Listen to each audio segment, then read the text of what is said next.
We have another ThyssenKrupp. This one has some kind of narrow 2-speed doors.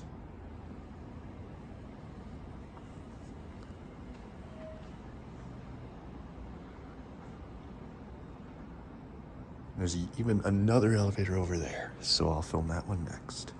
2L.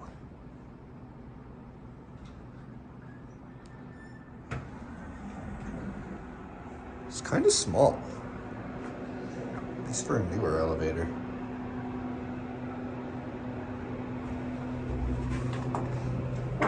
Excuse that.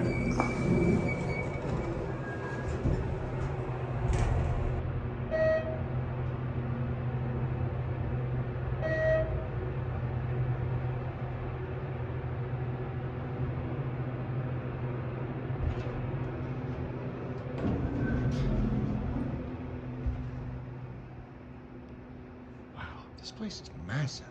My foot just got stuck in the door sill.